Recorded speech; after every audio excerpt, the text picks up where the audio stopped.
Bonjour les amis, je devais vous présenter cet oracle hier, samedi, et finalement j'ai pris un peu de retard. Et je vous le présente aujourd'hui, dimanche. Donc voilà, ça s'appelle l'oracle des arts divinatoires de Anne-Sophie Casper, illustration de Stéphanie Jousse. Très beau coffret.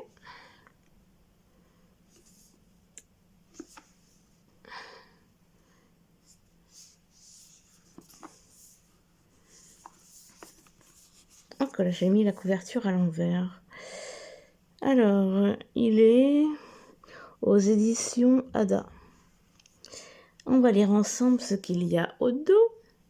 Pratiquer un art divinatoire, c'est à mes yeux développer son pouvoir intuitif en nourrissant ses dons, son cadre de référence et ses expériences personnelles en suivant le flot des énergies subtiles.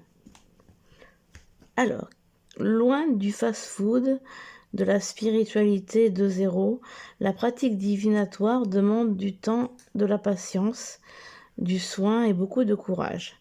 Grâce à l'oracle des arts divinatoires, vous reconnecterez avec des techniques ancestrales et des méthodes parfois oubliées qui illumineront votre quotidien. Je vous souhaite une belle redécouverte et une lumineuse pratique. Puis là, on a des exemples de quelques cartes.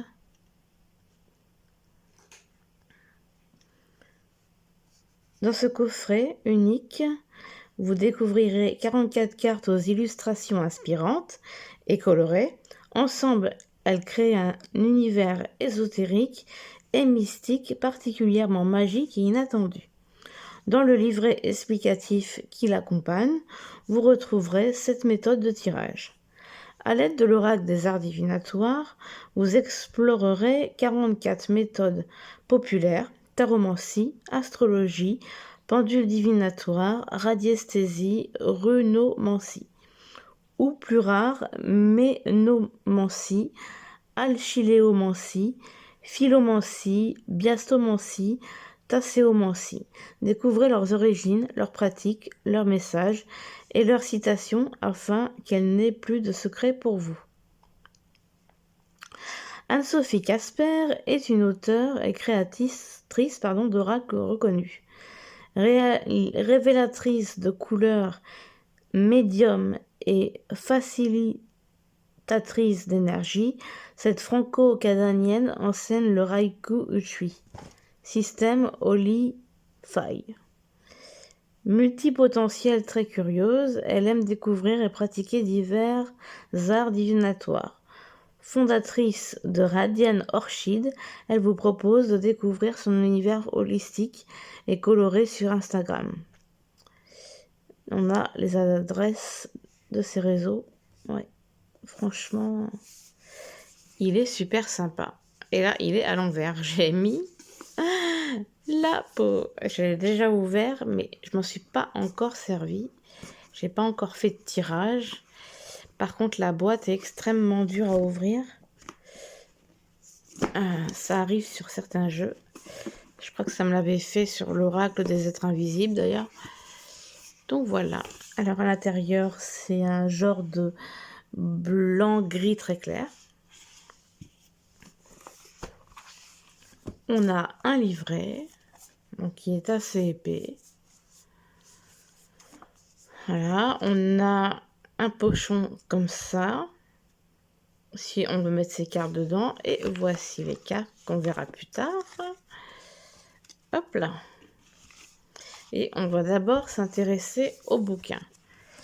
Alors, à mes guides de lumière, à mes ancêtres, spécialement Mamie Zizou, à Noémie, Alanis, Angélique, Amandine, Julie, Audie et Sabrina pour leur soutien lors de la réalisation de cet oracle.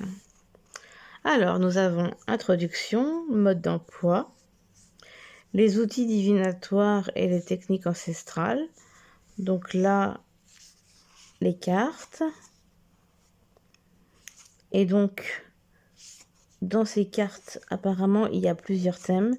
L'être humain, la faune, la fleur et les minéraux, les phénomènes naturels et les grands éléments, les aliments et les boissons. Donc nous avons 1, 2, 3, 4. Et après des remerciements. Et après, qui sommes-nous? Ok.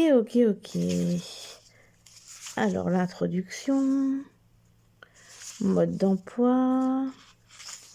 Donc nous avons 7 méthodes de tirage. Alors, je ne sais pas si vous voulez lire avec moi, ma caméra est pas très nette. Alors, nous avons le tirage du jour. C'est un tirage à une carte pour commencer ou clore une journée avec le lumineux message quotidien d'un art divinatoire. Le tirage de la semaine, il s'agit d'un tirage à 2 cartes pour débuter une semaine à réaliser le dimanche ou dimanche soir ou le lundi matin. C'est pas mal ça. Ouais, franchement, on peut le faire aujourd'hui. La première carte décrira l'ambiance de la semaine. La seconde carte vous informera sur ce que vous devez explorer et approfondir particulièrement cette semaine. Ensuite, nous avons le tirage de l'année. C'est un tirage à 12 cartes à réaliser idéalement en début janvier. Si vous le réalisez le 5 juillet, par exemple, ne prenez que 6 cartes représentant les mois de juillet à décembre. Chaque carte symbolise les vibrations d'un mois dédié à un art divinatoire spécifique. Ensuite, nous avons le tirage méditatif. Il y a quand même pas mal de tirages, hein, franchement. Alors, il s'agit d'un tirage à une carte à utiliser comme support de méditation. Prenez connaissance du message ou de la citation et méditez dessus silencieusement. Gardez la carte dans vos mains ou à côté de vous à votre convenance. Alors, le tirage de l'apprentissage. C'est un tirage à une carte pour découvrir et approfondir un art divinatoire méconnu. Pour le réaliser, ne prenez uniquement que les cartes des méthodes de prédiction que vous ne connaissez pas encore et laissez-vous porter par la magie de l'une d'elles. Ensuite, nous avons le tirage du choix. Il s'agit d'un tirage à plusieurs cartes en cas d'une importante décision à prendre. Par exemple, un choix à faire entre 2 propositions d'emploi. Pensez aux options de votre choix et tirez une carte pour chacune d'elles. Pour aller plus loin, pratiquez chaque art divinatoire en lien avec une option. Enfin, nous avons le tirage de l'iceberg. C'est un tirage à 2 cartes. La première correspond à la façade que vous donnez, au voile derrière lequel vous vous cachez inconsciemment. C'est la partie cachée de l'iceberg. La seconde carte correspond à ce qui vous aidera à remonter à la surface de l'authenticité en toute transparence. Cette liste non exhaustive de 7 tirages vous permet d'apprivoiser et d'expérimenter votre oracle. Suivez les méthodes le temps que vous jugerez bon. Puis, dès que vous sentez que c'est le moment, laissez-vous porter par votre propre énergie créative en imaginant vos tirages personnalisés en fonction de vos besoins et de vos envies. Il est assez riche quand même comme jeu. Les portes de l'avenir sont ouvertes à ceux qui savent les pousser. Coluche. Ensuite, nous avons la présentation des cartes avec la carte en couleur à gauche, le nom de la carte, son origine, sa pratique, le message des sages et une citation.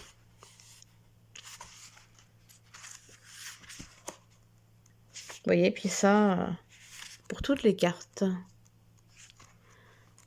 voyez, bon, hop là.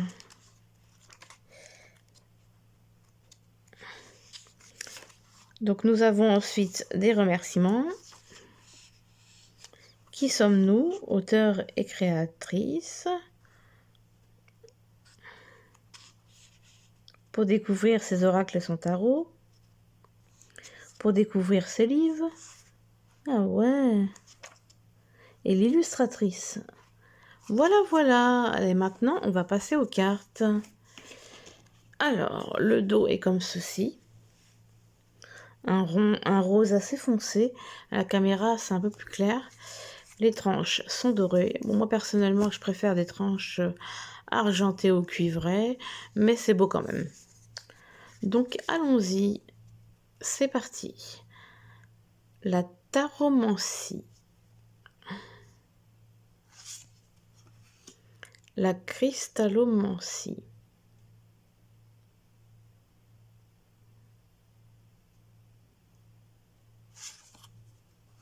Je les trouve vraiment belles. La bibliomancie. L'astrologie.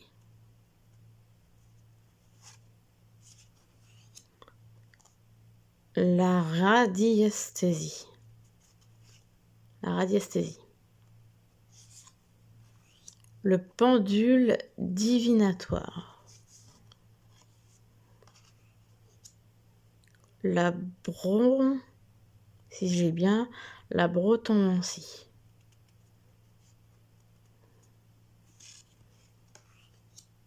L'anémonancie.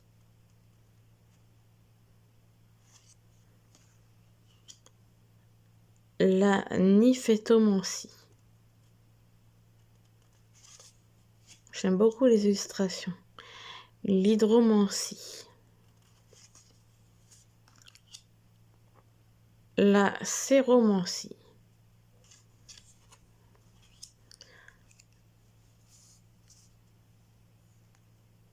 La lampadomancie.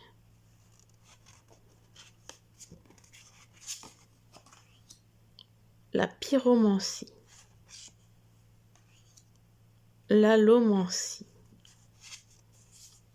La tasséomancie. La caféomancie. La mélomancie. L'omancie. Il y en a deux, je me disais aussi. La tyromancie.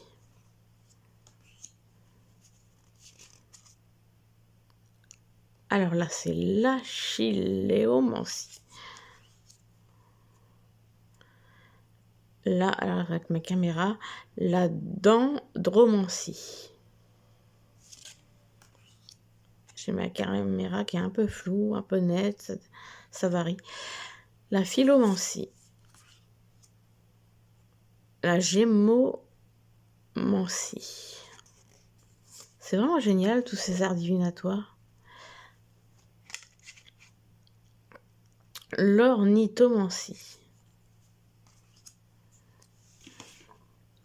Ouais, je regardais le titre. L'oracle des arts divinatoires. La oui, c'est ça. Non, plutôt biastomancie. J'espère que je dis bien. La lichtomancie. Lichtomancie. Je croyais qu'il y avait deux cartes. La batrachomancie. La coronomancie. La runomancie. Les runes. La kypomancie. La mikuji.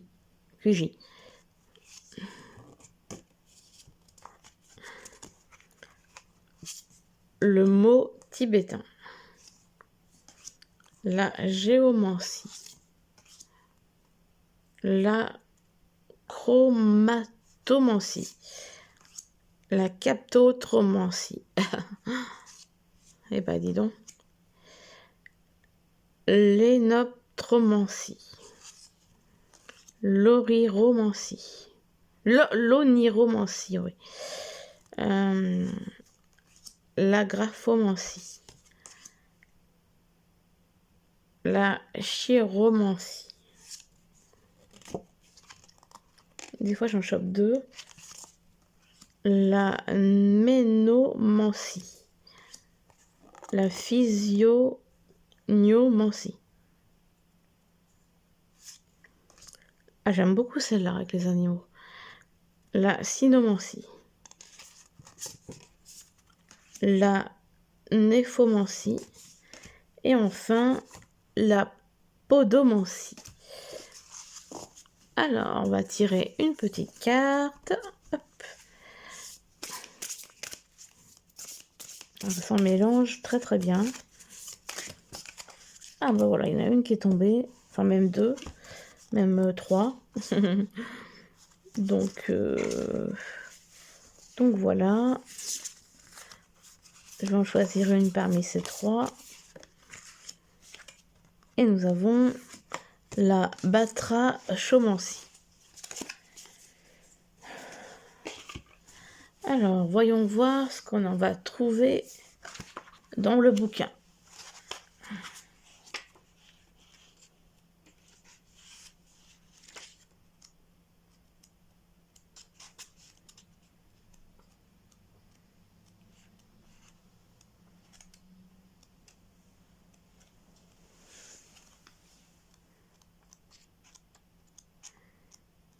Ah, je l'ai trouvé. Nous y voilà. Son origine, du grec j'ai du mal à lire, batrakos, signifiant grenouille, qui a donné le terme batracien en français, et de mantéa, qui veut dire la divination. Cet art divinatoire a pour support les grenouilles, les crapauds et les salamandres, en complément de la pratique de la divination pour répondre à une question ou à un sujet problématique. Les batraciens sont connus pour être un excellent baromètre afin de prédire le temps météorologique. Autrefois pratiqué dans les campagnes en Europe et par les sorciers et sorcières qui utilisent les crapauds pour la préparation de filtres magiques, la batrachomancie est de nos jours une méthode vraiment très rare. Sa pratique. Pour commencer votre pratique de la batrachomancie avec facilité, je vous recommande de tester le temps qu'il fera 8 à 12 heures à l'avance. Pour cela, il vous faut de préférence une grenouille ou un crapaud, du sable naturel, un bocal en verre et du grillage, ou une minuscule échelle de fortune que vous aurez créée avec du bois.